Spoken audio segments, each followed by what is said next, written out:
Pressés par des intérêts stratégiques, les Occidentaux sont passés maîtres dans l'art de la sémantique.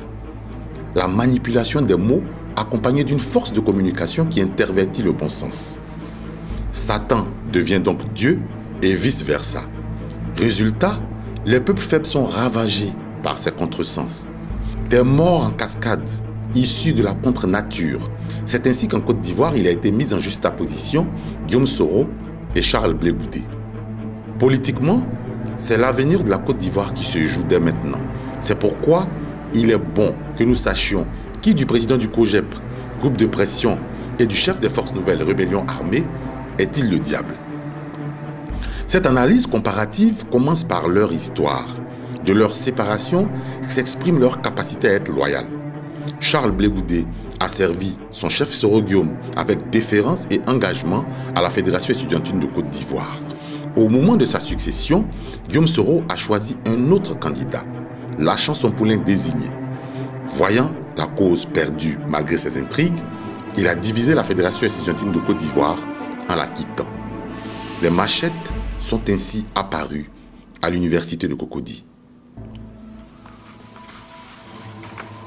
Victime de ses propres mauvais calculs, Soro se retrouve au RDR d'Alassane Ouattara. Il est surpris de voir son mentor Laurent Gbagbo qu'il venait de trahir accéder à la tête de l'État. Et pourtant, c'est lui qui présente Laurent Gbagbo à Charles Blé Goudé. Charles Blé Goudé, lui, restera fidèle à Laurent Gbagbo, dont il n'était pas a priori le choix naturel.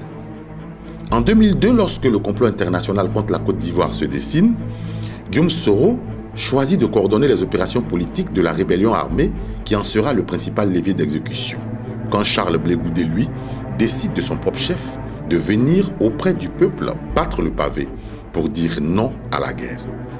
Charles Blé Goudé organisera avec ses hommes des marches et des meetings. Soro organisera avec ses hommes la chute des villes et la souffrance des populations qui y vivent. À ce propos, je voudrais que vous écoutiez deux réactions des deux leaders enregistrées le même jour. Nous étions en pleine crise post-électorale. Guillaume Soro répond à France 24. Nous avons pris la décision de faire partir M. Gbagbo par tous les moyens. Et ça se fera. Y compris par les armes. Je dis, l'option militaire est sur la table, elle n'est pas exclue. Et nous sommes convaincus que les jours de M. Gbagbo sont comptés. Charles Blé Goudé parle au peuple en détresse au cours d'un meeting. Nous avons l'Éternel des armées avec nous. Et l'Éternel des armées a une armée puissante, invisible. Une armée qui peut vaincre n'importe quelle armée au monde. Une armée qui frappe au moment où il faut. C'est pourquoi je dis à toi, jeune Ivoirien, pourquoi tu cherches une calache? Pourquoi tu cherches un caillou? Pourquoi tu t'embrouilles? Pourquoi tu doutes alors que tu as le soleil avec toi? Pourquoi alors que tu as la lune avec toi? Tu cherches des étoiles ailleurs. Pourquoi? Parce que tu as Dieu avec toi. Tu n'as rien à craindre. Qui est donc le diable? Faites attention, parce que demain se construit maintenant. Dieu a permis cette épreuve pour ouvrir nos yeux. Car n'oubliez jamais que ceux qui sont fidèles dans les petites choses le sont aussi.